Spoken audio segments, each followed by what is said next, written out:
So hello, everyone. It is great to be here at DEFCON 19. Thank you all for being here. If you don't know me, hi, I'm Dan Kaminsky, and I write code. I am not here to fix authentication or regale you with stories of DNS or DNSSEC. These are still things I'm working on, but not today. Today is a return to form. As a community, we have sort of, was anyone here out of curiosity at my talk in like 2002 about Black Ops at TCPIP? Like anyone? Yeah. Awesome. This is a sequel to that talk. Ah, got it. Hi, everybody. Worst impression ever. Let's see, how about this? Is this good? No?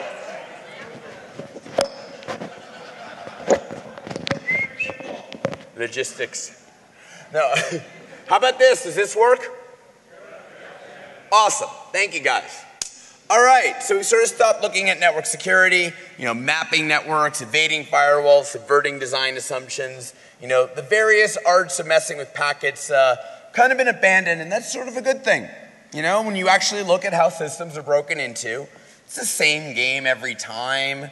SQL inject the web front end or PDF the client back end. Take whatever credentials are on the box and move on with your life. It's not hard. Making hacking look difficult is just something we do so we look awesome to the other people. So NetSec is only so relevant in such an environment. You know what? I do not care. This is what I liked doing back in the day, and we're going to play with some packets. So, what are we going to start messing with here? We're going to start messing with, of all things, Bitcoin. Why not? It infects everything else. It should hit my talk too. What is Bitcoin? Well, it's an attempt at making a digital currency with no central bank. Yeah. It's a system with economic properties I don't know anything about. I'm not an economist. But to be fair, neither are most economists, so it sort of works out. It's an overlay network upon the internet. It's like an internet on an internet that people think has certain properties. Now that is a toy to play with. So, Bitcoin is built on doing three things. Transferring money. I, Alice, give Bob 2.1 Bitcoins. That's done with public key cryptography. You sign the message. And then there's gossip. Hey, everybody, did you hear that Alice gave Bob 2.1 Bitcoins? Alice goes ahead and gossips that out, and it just spreads throughout the network like wildfire. Look at this great new news. And then there's appending. Once about every 10 minutes, someone on the network does enough computation to say, aha, the official record of all transactions ever should include that Alice paid Bob, and Bob paid Charlie, and Charlie paid David. And, it's a lot of cryptographic work. How do you know if you've done enough work? Well, if the network generates answers any faster than 10 minutes, you make the problem harder and harder and harder until it takes once every 10 minutes. It's really quite elegant. If it goes too fast, it self-corrects. So, talking about Bitcoin, this is not my Bitcoin talk. Go to dankaminsky.com if you want to see some slides on that. The good news is that Bitcoin is really impressive. Anyone who's all dismissive of it and, they just said, oh, it's got all these bugs. No, they're just like missing. Like the first 5 times you think you understand Bitcoin, you're not even close. I'm on major bug 9 on Bitcoin that I was absolutely sure was going to work. No, they like the line of code that would have made that bug work is just not there. It's the mark of a pen tester is upon this software. Bitcoin has fixed almost all the flaws that aren't forced by the design. However, there are flaws forced by the design. It totally does not scale, and it is absolutely not anonymous. What do I mean? If you go to the scalability page on the Bitcoin wiki, you will see the funniest document in the history of software engineering. Let me give you some quotes. I don't even need to talk about how Bitcoin doesn't scale, because they say it. They're like, yeah, for bandwidth, eventually we're going to require every machine to exchange a gigabyte a second. What? CPU, you'll have to have 50 CPU cores just to participate. In storage, well, you might need a 3 terabyte hard drive every 21 days, but it's cool because they're like only $200 and that's pretty affordable. Like, this is their own page. I'm not making this up. So, you end up with like super nodes that do special stuff and everyone else who trusts them. We have another word for this. They're called banks. I'm not saying banks are bad. I'm just saying all of these economic properties of Bitcoin that everyone likes today are going to be gone tomorrow. Now, I'm not saying those are the properties of a Ponzi scheme.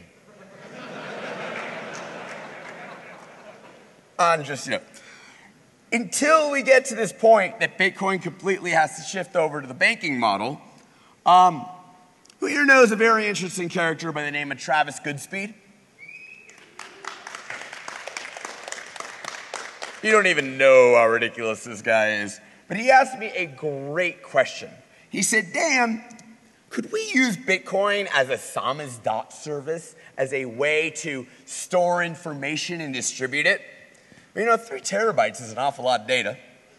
There's an old challenge. I haven't thought of it in years. And it's, the internet is about sending data from point A to point B, at which point it just magically disappears. What if we could get away where it didn't magically disappear? Or in fact, it's stuck around forever. Well, the reason you need a 3 terabyte hard drive in Bitcoin is because basically all the transactions have to live forever somewhere. So if it's going to live forever, what can we do with this? Who here knew or knows Len Sassman? Len was one of our brightest lights in our community. There's a command that one can run on Bitcoin today and on Bitcoin forever, on any node running Bitcoin. Strings, bytes equals 20, .bitcoin / block 0001.dat. Strings will go ahead and extract human-readable text from any blob of data. We usually use it to find hard-coded passwords inside of statically linked executables. If we run this on the block database of all transactions ever moved through Bitcoin on any machine in the world participating, you know what you get? Well,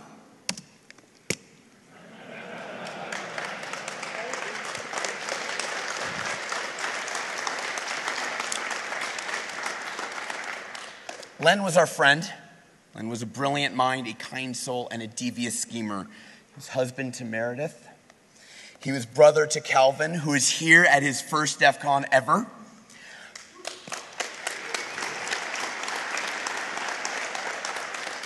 Son to Jim and Dana Hartshorn, co-author of mine and of many others, co-founder of Shmoo and so much more.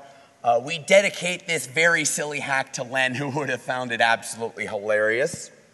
And just to increase the amusement factor, and Len would have loved this, Bitcoin is now dependent until the end of time on Len. Bitcoin is also dependent until the end of time on the head of the Federal Reserve, Ben Bernanke. Excellent. So how did we do this? In Bitcoin, Alice gives money to Bob by issuing a sort of challenge. Whoever can sign a message with the public key that hashes to the following bytes, that has the following fingerprint, may claim this money. Well, bytes are bytes. Instead of pushing the hash of a public key, we push 20 characters of a testimonial 78 times.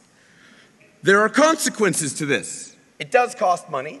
Cost about a Bitcoin. There are minimums to transferring money. This does destroy the money forever. The Bitcoin network is thoroughly convinced that somewhere, somehow, there must be a public key with the hash that Len was our friend. I am totally cool with that. This is the cyber equivalent of pouring one out for your homies.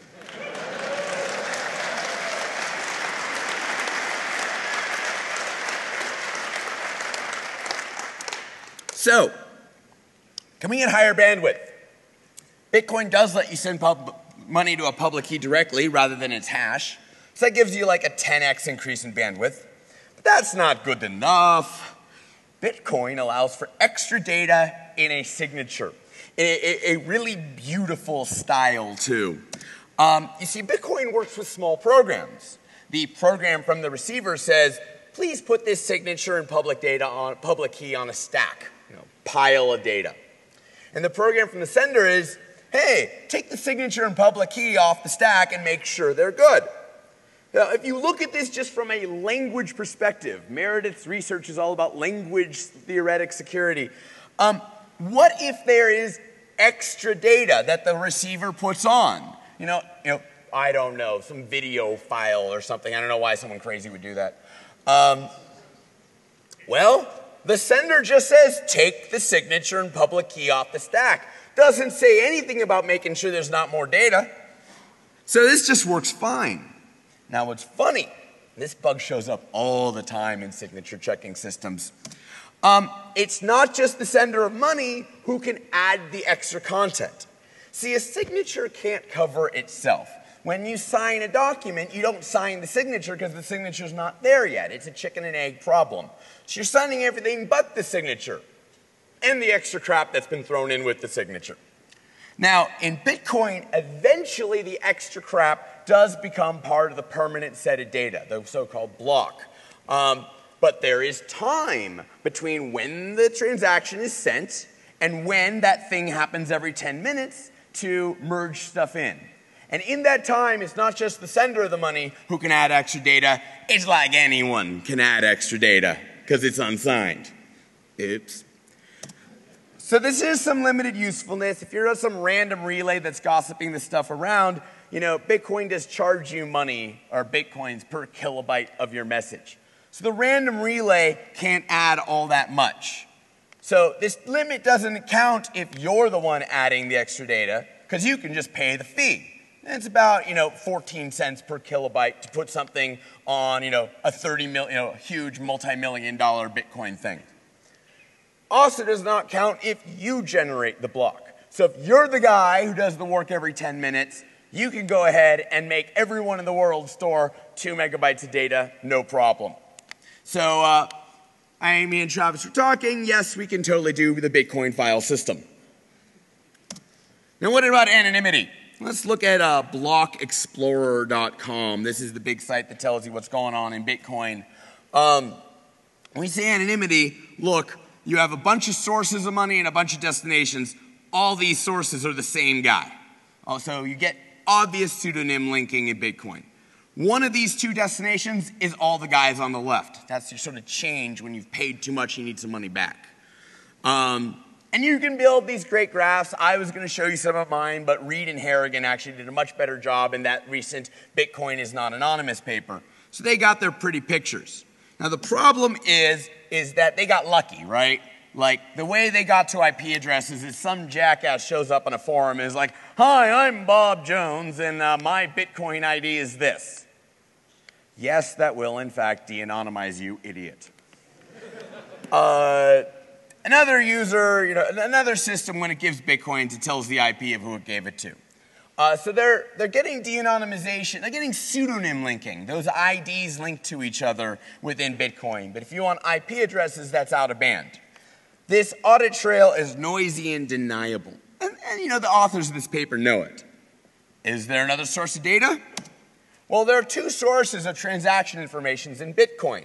There's the blocks that contain the historical record. There's also the loose transactions that are getting gossiped all over the place. So it's a relay race. Alice tells Bob and Charlie, Bob tells David and Eric, Charlie tells Frank and Gary.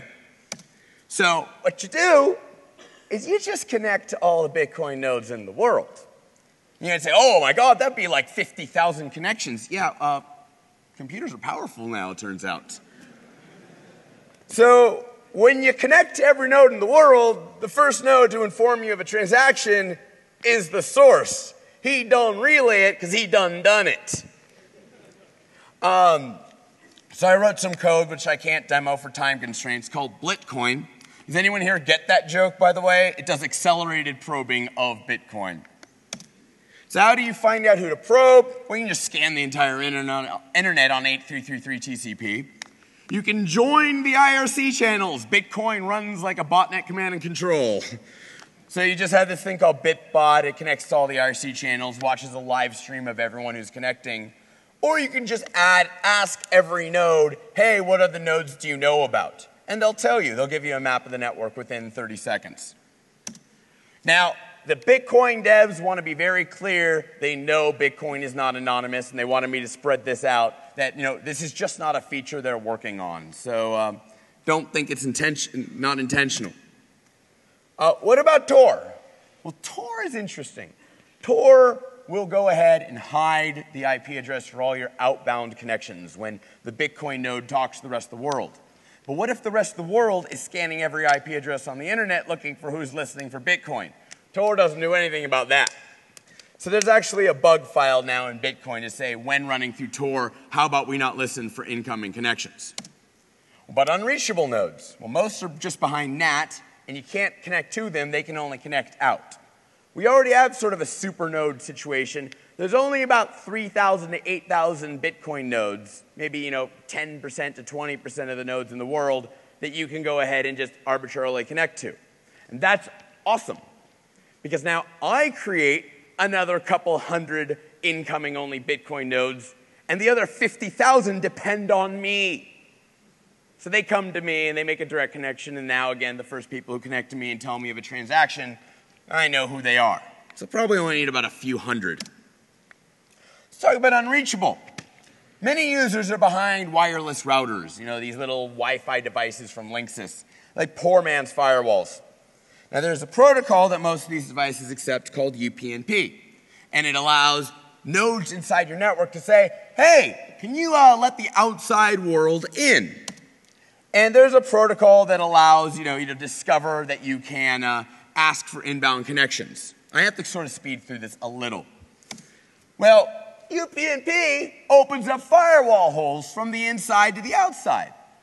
Man, it'd really be bad if that service wasn't just available on the internal network.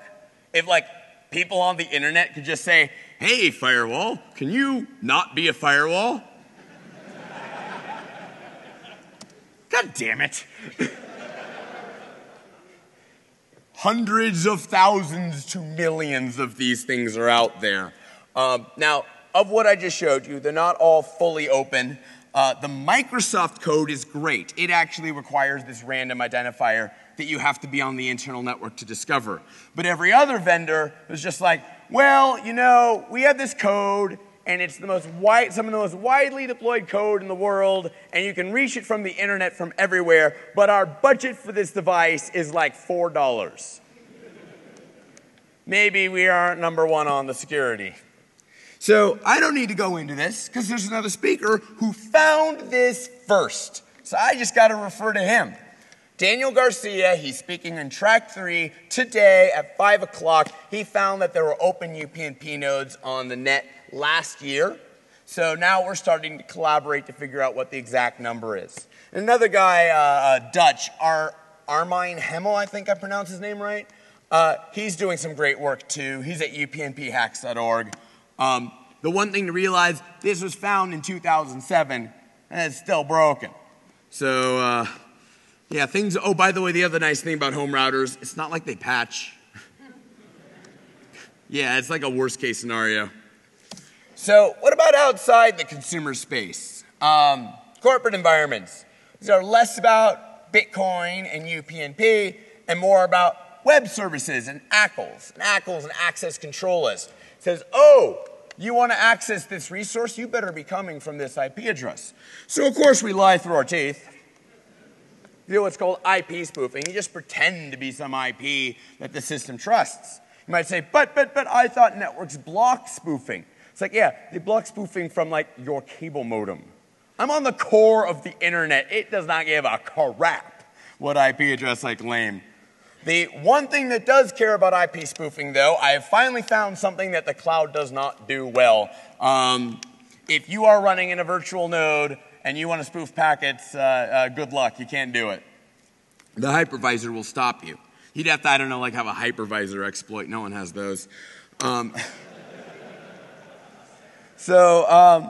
Is IP spoofing still effective to do interesting things? Well, there's a DNS trick that I've been sitting on for a couple of years. You know, in DNS, you go to a server, you say, hey, go look up this domain. The server goes and runs around the internet and looks up the domain. So you say, oh, hey, go look up a domain I control, and I'm, this random IP. You're not going to get the reply with the answer, but that server has to go run around the internet to go satisfy the request. And it'll run around to you. So you now see, oh, okay, my spoof type request spawns another request that comes back to me through another channel. Now, this only works for obscure applications like DNS and UDP. Certainly nothing built on TCP, right? Well, limits of IP spoofing. Most modern protocols run over TCP. It's a reliable communication protocol. And TCP has sequence numbers. They're kind of like passwords that are exchanged at the beginning of a session to make sure that each side is really able to hear the other side. And it's rather effective, and it means when you don't get the reply, because you spoofed your address, you're not able to get to the point at TCP where data is really going to be exchanged. Now, sequence numbers didn't used to be random, which meant people could just guess them out of thin air. Okay, so let's go ahead and make them random. Well, you can't just go ahead and make them random. See, the problem is sequence numbers did not start out as passwords. They started out as markers where inside a session, here's a bunch of bytes. Are they on page 1, or are they on page 100, or are they on page 500? You got to know where to put the words. So the deal is, let's say you have a connection from 24123 on port 50,000 and 4221 on port 53. You got to make sure if there are two connections and all that stuff is recycled, that random packets from the old session don't show up in the new session. It'd be like you're reading a book and suddenly a page from some other book shows up. It'd be rather confusing.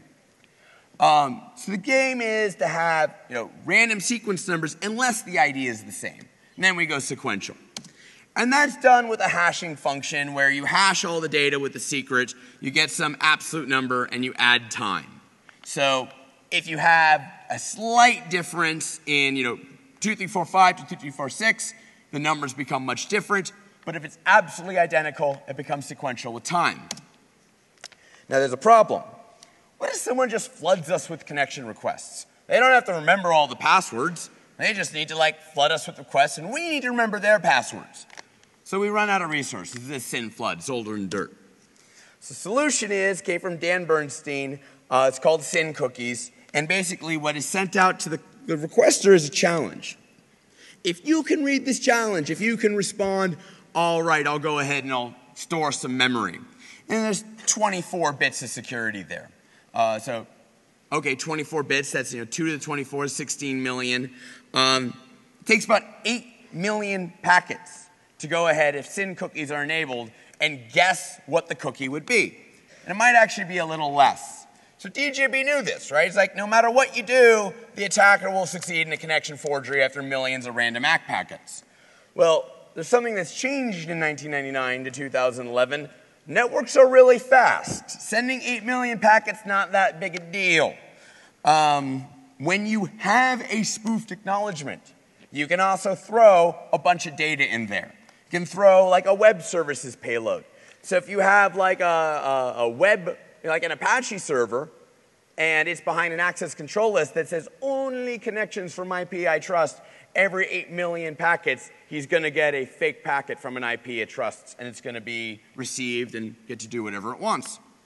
Not so good. Now what about on Linux? What do we do on Linux? Well, so Linux has SYN cookies on by default, but even if you disable it, what do the actual sequence numbers look like? Are they RFC 1948? Are they randomized unless you have the same source port, dest port, source IP, dest port, dest IP? Totally randomized. Well, okay, not totally. 3/4 of it are randomized. The lower 24 bits are pretty strong. The upper 8 bits, no, that's just sequential. Just keeps incrementing 1 every 5 minutes. And it gives that number to everyone. So you can go ahead, find out the offset being your real IP, and then you know every sequence number that everyone else is going to use. And after 8 million tries, you win. So this lets you go ahead and There are some old attacks on reset hacking, so you'd shut down a session without actually knowing the codes or the sequence numbers. Before, it would take, 128 packets to kill a session in the worst case. Now it's a 1-packet kill. The other problem is that you might have a live session between two hosts. I have to skip through this quickly. I'm so sorry. You might have a live session between two hosts, and there's 64 bits of security between them. 2 to the 64 is an ungodly number of packets. But there's windowing, which says kind of like a range of where the password can be. So that cuts off 16 bits in each direction. So now we're down to 2 to the 32. 4 billion packets. Oh man, that's a lot. Now we cut off another 5 bits because the windows might be really big through something called window scaling. Oh, okay, now you're down from 32 bits to 22 bits. So now it's 1 million packets to go ahead and inject into a session. By inject into a session, let me translate this into the world's most difficult cross-site scripting attack. Now, because the 8 bits are known in each direction, we have a problem because we take 22 minus 8 minus 8, 6 bits. It takes 16 packets to have a 50% chance of the world's greatest cross-site script. Crap.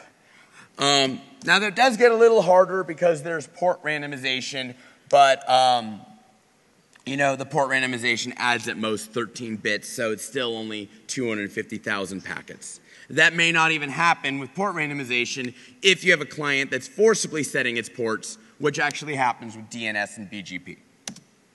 So status, this is some very old code in Linux. It actually predates Linus Torvalds' check-in history into the Linux source tree.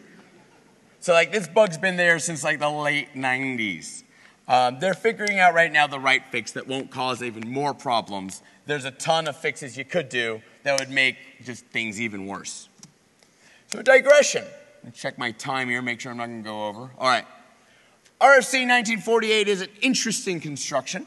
It is sequential and ordered if you have secrets, and it is random and unpredictable without. It's actually kind of a public and private system. There's the private component. The sequence number is mixed with a secret, and you can generate all possible secrets with that thing. So it's like a private key.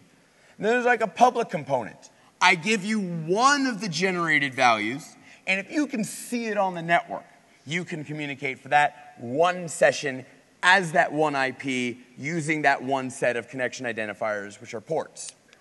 So wow, that's like public-private cryptography without nothing but a password.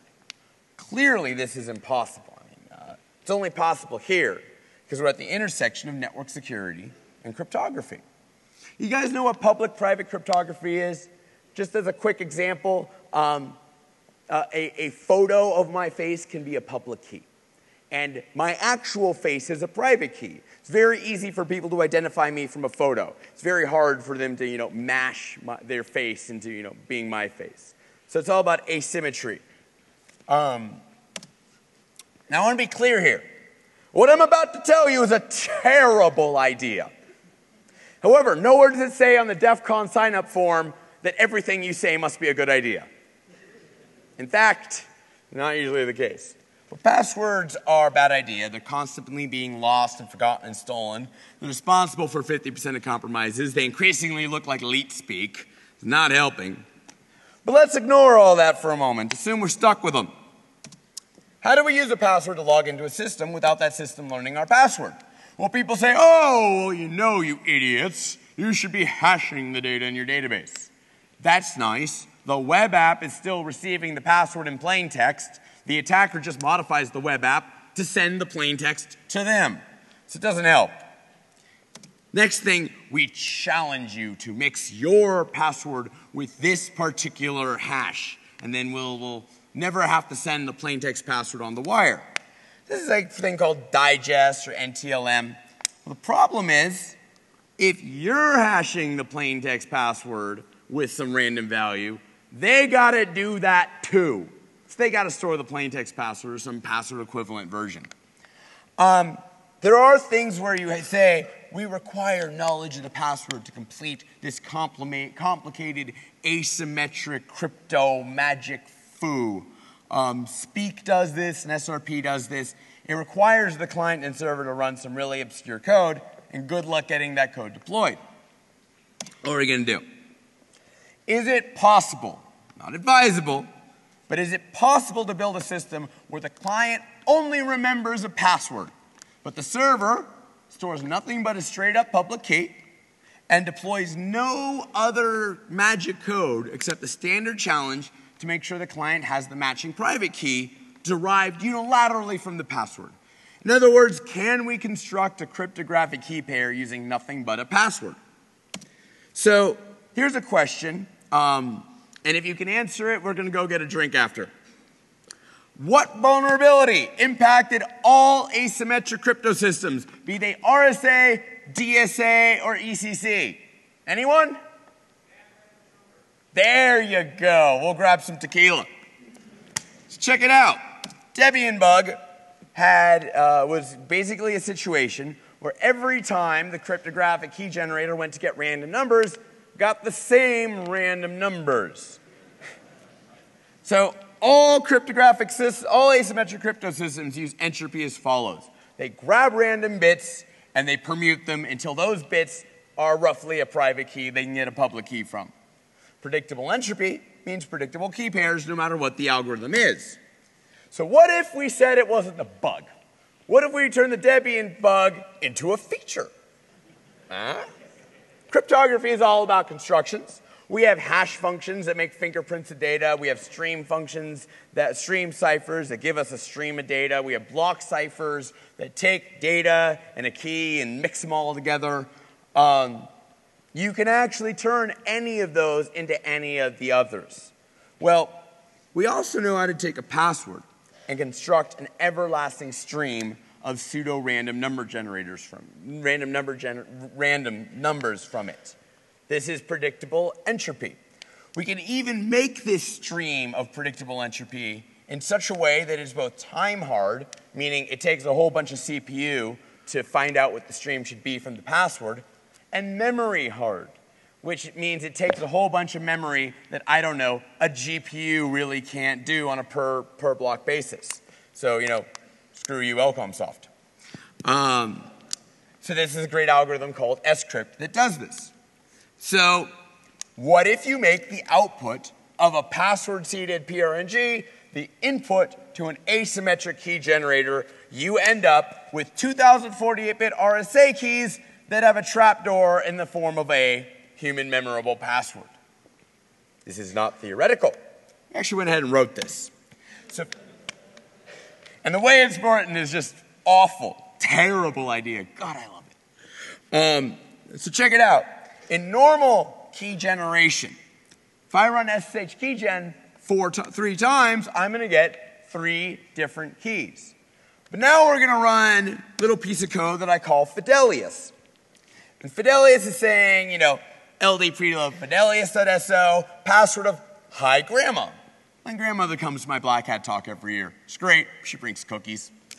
And if you look, I run this twice with the hi grandma password, and I get ADOD52, and once again, ADOD52. So how's this happening? See, here's what the deal is with Fidelius. Harry Potter, properly understood, is a story about the epic consequences of losing one's password.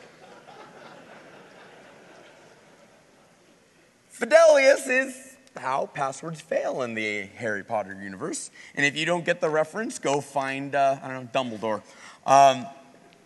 What Fidelius does is it hooks dev random, and it hooks dev urandom, and it hooks OpenSSL's random functions. What do I mean by hooking? I mean that the applications try to go get random numbers, and my code steps in and goes, have I got some random numbers for you? So this just works. Like unmodified code. SSH keygen will suddenly develop standardized keys. OpenSSL for certificates will generate the same certificate every time. You can get a certificate authority to sign a password. Freebird will even generate consistent DNSSEC keys. So you get, message signing, message encryption, client certificate authentication with nothing but a password. It solves the login with a password without the system learning your problem thoroughly, without you having to store anything anywhere. In fact, the server has no idea there's a trapdoor and can never find out. So it's, I wouldn't say non-consensual. It's more backwards compatible. And with Bitcoin, you literally could send money to like a word or even a photograph, because you can actually say, my private key is a picture of a pony. You can do that. We have the technology. So there's no pain server side. All time, memory, hard requirements are limited to the client. There are a couple of issues that are totally real. The obvious ones, passwords suck. The non-obvious ones, it is fragile. It is dependent on the peculiar way that SSH keygen 5.3p1 turns random numbers into a final key. That's what you get for being an implicit scheme that tries to make function hookings useful. It's also hard to salt. What does that mean? That means everyone who uses the common password is going to generate the same certificate every time. So that's kind of a problem. Now you can fix that, but not implicitly, not for free. You basically have to have a situation where a randomized salt, a thing that says 5 different instances of the password are going to get 5 different certificates. The public side needs to contain the random information. So instead of just, I have this password, I generate this private key, it's I have this password and a particular instance of a public key, I can now generate this private key. You can do that, but it takes some custom magic. But back to TCPIP, I want to get to the last thing in this talk, the thing that, oh God, I missed packets. What can we do with networks? That's how I started coming to DEF CON. That's what I haven't played with in a while. Let me tell you something you can do if you're willing to play some games with packets. Who here knows about net neutrality? Once upon a time, the only people messing with my traffic were, I don't know, you guys. Now it's my ISP, really? I don't have a worry about when my ISP is obviously messing with me. Because, well, first of all, I can just tunnel around it using DNS. But secondly, I can know to tunnel around it, or I can complain to my congressman. What I'm worried about are when the biases are subtle, when I can't necessarily prove that they're there. Well, what I'm here to tell you is that there has been a change in technology, and I'm going to describe it to you, and we are going to always be able to know if an ISP is manipulating your traffic. So if biased networks are affecting you, this is the proof that's going to be able to be shown up in a court of law. And if you happen to be working for an ISP doing this stuff, I'm just saying, if you don't want it on the front page of a newspaper in 2 weeks, you might want to stop doing it now. I don't want to embarrass everyone. I would love it if I didn't find any violations of net neutrality, because then there'd be no violations. So let's look at the topology, how we're going to do this, because I'm making some big claims here, and extraordinary claims require extraordinary evidence. Now, standard topology in the real world, you have some client, goes through a home router, which has 83 million bugs, goes to an ISP. The ISP has various links to the internet through level 3 and whatnot, link 1, link 2, link 3, and then you have Google and Microsoft and Yahoo that are linked through those links. So the fear is, and it's a reasonable fear because they're all over Washington saying it's going to be great when we can do this. There's a magic box deployed within the ISP network in front of all the links.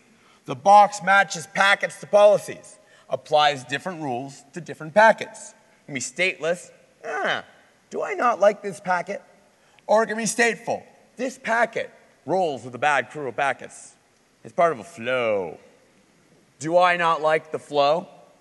So, and the policies can be anything and they can do anything. Limit maximum bandwidth, increase minimum latency, alter content, they can do everything. But sometimes you don't know if they're doing it or not.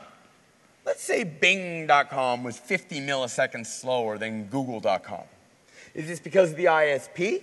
Or is this because Google.com has better hosting? You know, there's a lot of different servers, there's a lot of different routers, and the problem is you can't tell if Bing is slow because of the ISP or because of all the routers and servers. There are many reasons why Bing may be slower than Google, and that means there's plausible deniability. We've got to go deal with that. We deal with that with normalization. Whether the tester is accessing Bing.com or Google.com, the network path should be identical, or at least the path should be uncorrelated with the particular identity being run over it.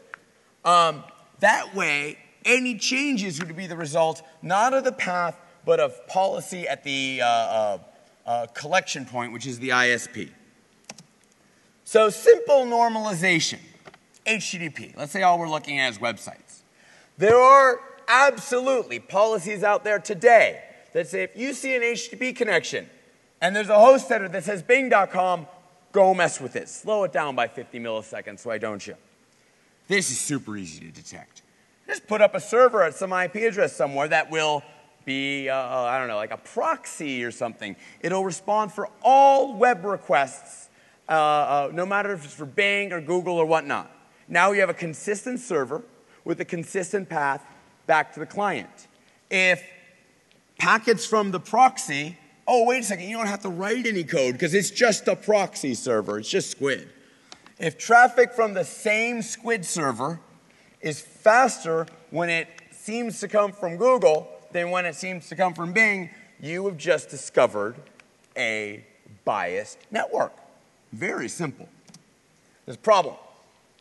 Very protocol dependent. Works wonderful for HTTP. Did you guys know the internet is bigger than the web? And the problem is all of these other protocols, BitTorrent, require a lot of work to implement or emulate. And I'm a lazy guy. The other problem is that proxy server is at some IP. You know what that IP is? Not Bing's, not Google's. And the ISP can just look in DNS to find out which IPs are actually associated with Google and Bing. So you can have the greatest test server in the world. The policy is only applied against genuine Bing or Google servers. You're blind. So we got to do something about that. We got to spoof the whole internet. Okay. So I've written some code. It's a neutrality router. It's called Neuter. Neuter is the network normalization engine. It's very easy to explain. Who here has ever run a VPN? All right, so here's the deal.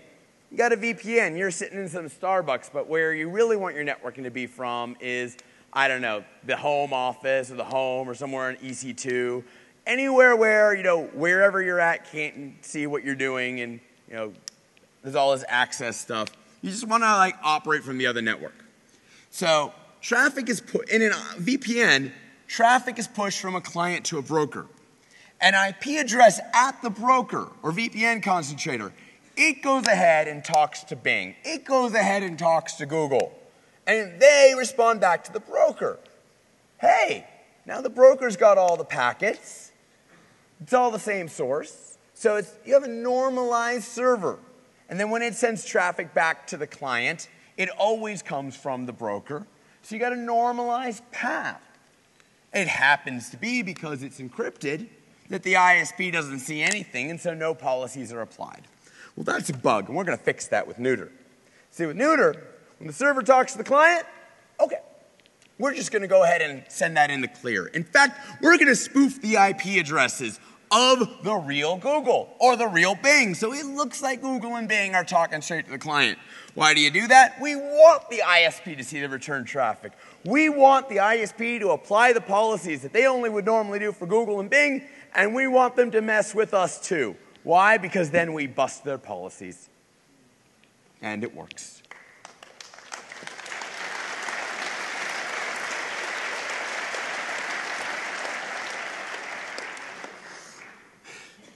Someone in this room thinks, oh man, I can detect the crap out of that. I am going to mess with Kaminsky stuff. I already got like the blog post half written.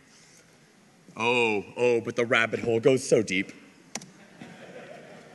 See, the policy engine in this scenario doesn't see traffic from the client to server. That's encrypted VPN style. What if the policy engine only worked if it saw all the traffic from the client to server and all the traffic from server to client, and otherwise it didn't go anything? Guess what, dude? You do that. So here's what we're going to do. In normal neuter, we're going to spoof the traffic from the server to the client. But in roto-neuter, it's doing it the other way around. In packet sample A, the client's going to talk to the real Google. No magic whatsoever. It's just going to go talk to it. Say, real routes, but full bidirectional flow, trigger whatever policy is there. And then apparently the policy engine doesn't like half flows. Well, guess what we're going to do? We're going to go give it a half flow. We're going to take the client to server traffic and we're going to route that thing encrypted right around the ISP's policy engine. And then the first thing that's going to happen at the broker's going to send that traffic straight to Google, as if it had the IP address of the client. Google's happy. It sees requests from a client. It responds to the client. It's only the ISP that suddenly has got a half flow and isn't triggering its policy. So you get differential behavior between full flow and half flow. And I've still got you busted. So guess what? It's a catch-22. The ISP applies policies to half flows. Neuter sees it because the normalized server gets a difference in performance. If it only applies policies to full flows, when I create a half flow to the real Google, suddenly it has different performance characteristics. Either way, neuter wins. This is the end game. Bias policies might as well be transparent because I'm going to find it.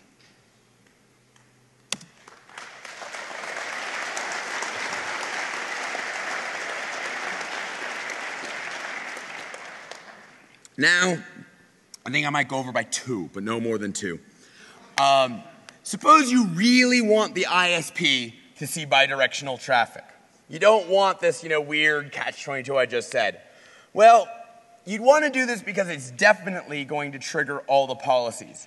Also, if you've got an inconvenient NAT in the way, the NAT really needs to see client-to-server traffic to open up return connectivity. It might be inconvenient to get around a NAT.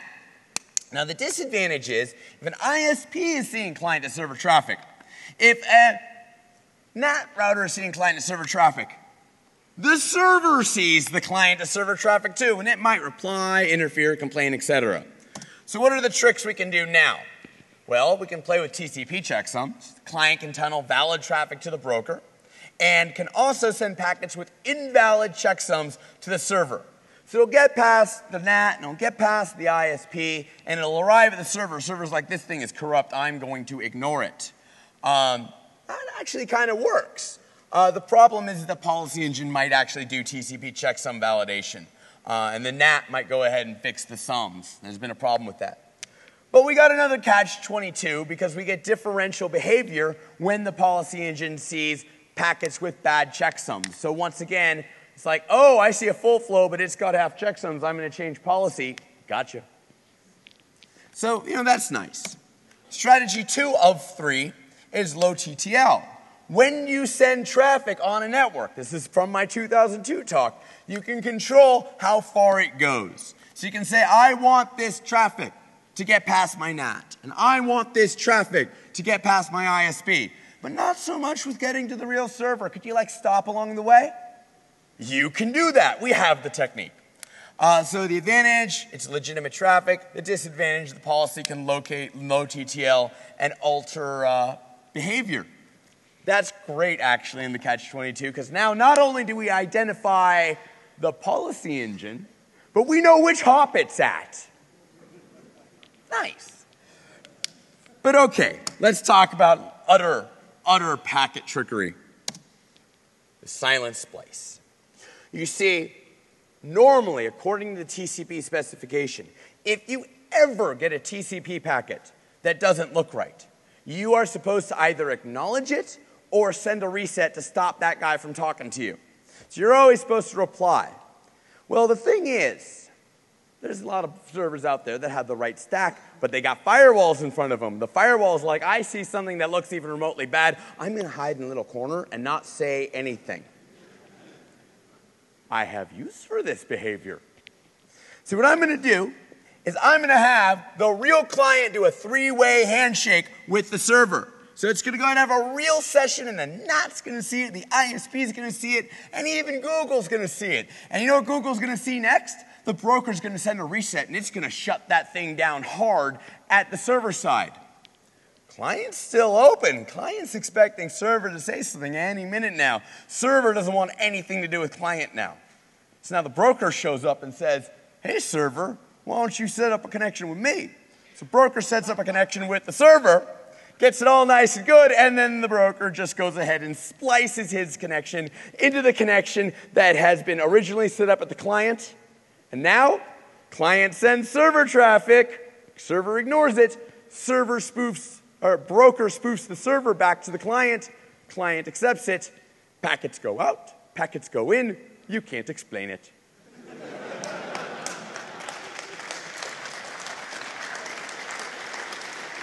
Last slide. So, bit of warning, if you are passively monitoring network traffic, these techniques kind of sort of allow any one side of the conversation to impersonate traffic from anybody. You can detect it if someone tells you to detect it. I'm telling you to detect it. Where neuter is now and emulates half flows. It's super fast. It supports anything that runs over IP. If you want to know whether a network prefers Xbox 360 traffic to PlayStation 3 traffic, this will tell you at a court of law. So I got to end this. Here's the summary. Networks are neat. Bitcoin isn't anonymous. UPnP sometimes exposes itself to the outside world. ACLs can be bypassed using interesting sequence number tricks. Passwords can be used to seed asymmetric crypto, even though they shouldn't. And subtle net neutrality hacks are doomed. Transparency or bust. Thank you to N2K of 3 Crowd and Docs of Lion Labs for the crazy things they're letting me do on their network. And I'm looking for some help release engineering because we got to get this code out and about. Thank you so much.